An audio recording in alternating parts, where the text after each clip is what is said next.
प्रधानमंत्री 3 देशों की यात्रा पर आज से मिडिल ईस्ट और अफ्रीका के लिए जा रहे हैं। अफ्रीका में वो इथोपिया को कवर करेंगे, जबकि मिडिल ईस्ट में वो जॉर्डन और ओमान को कवर करेंगे। अब मक्खन सिंह मेरे पास आया, बोला सर ये जॉर्डन ओमान तो वेस्ट एशिया की कंट्रीज है, आप उसको मिडिल ईस्ट क्यों बोलते हैं? और सर मैं वास्तव में भ्रम की स्थिति में यानी कंफ्यूज हुई कि वेस्ट एशिया और मिडिल ईस्ट में डिफरेंस क्या है।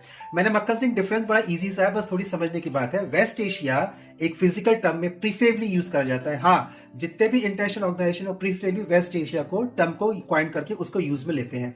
लेकिन जब मिडिल ईस्ट की बात करेंगे तो मिडिल ईस्ट एक पॉलिटिकल टर्म है जो यूरोप के सेंट्रिक से ईस्ट की तरफ सिचुएटेड होता है।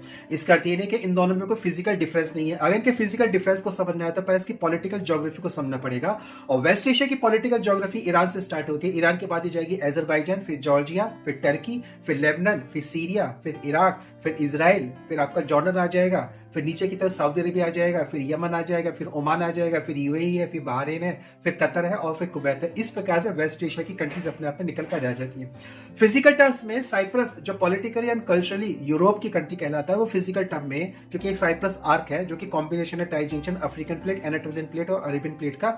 वहां पर साइप्रस आर्क पर साइप्रस नाम की कंट्री सिचुएटेड है और हम जानते हैं कि साइप्रस को प्राइम मिनिस्टर जून में विजिट कर चुके हैं। तो इस प्रकार से ये हमारे पास वेस्ट एशिया बनते हैं इसके पॉलिटिकल और फिजिकल मैपिंग के साथ, जहां पर वेस्ट की तरफ हमको मेडिटेरियन सी मिल जाएगा और इसके साउथ की तरफ हमको अरेबियन सी और साउथ वेस्ट की तरफ हमको रेड सी मिल जाता है।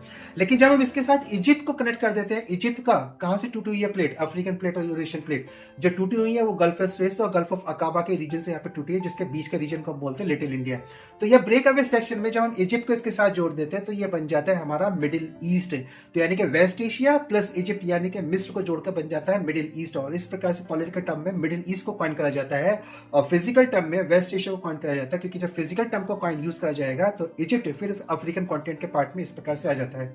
और मैंने मक्खन सिंह अगर ये डिफरेंस क्लियर है तो प्रधानमंत्री इस समय मिडिल ईस्ट के पॉलिटिकल विजिट पर है और वेस्ट एशिया के फिजिकल विजिट पर है। इसके साथ ही अफ्रीका की कंट्री जो इथोपिया, इसको भी विजिट करने वाले हैं। और इथोपिया अपने आप में लैंडलॉक कंट्री, यानी कि जो 3 कंट्री इससे प्राइम मिनिस्टर विजिट करने वाले हैं उसमें से एक कंट्री इथोपिया जो अफ्रीकन कॉन्टिनेंट पे वो अपने आप में लैंडलॉक कंट्री है, जबकि जॉर्डन और ओमान अपने आप में कोस्टल कंट्रीज हैं।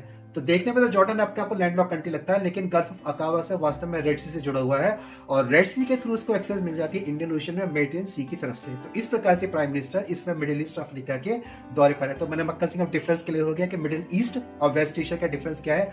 बोला सर डिफरेंस क्लियर हो गया, मेरा डिफरेंस क्लियर हो गया तो कुछ बोल दिया तो बोल देता हूँ कि सर सब्सक्राइब कर लीजिएगा, वीडियोस को लाइक कर लीजिएगा। इस लेक्चर के नोट्स आपको इंग्लिश हिंदी जिसमें भी चाहिए वेबसाइट पे अवेलेबल है। वेबसाइट का नोट डिस्क्रिप्शन बॉक्स में ट्रांसलेशन ऑन है, हिंदी की वेबसाइट को आप इंग्लिश में कन्वर्ट कर सकते हैं। धन्यवाद।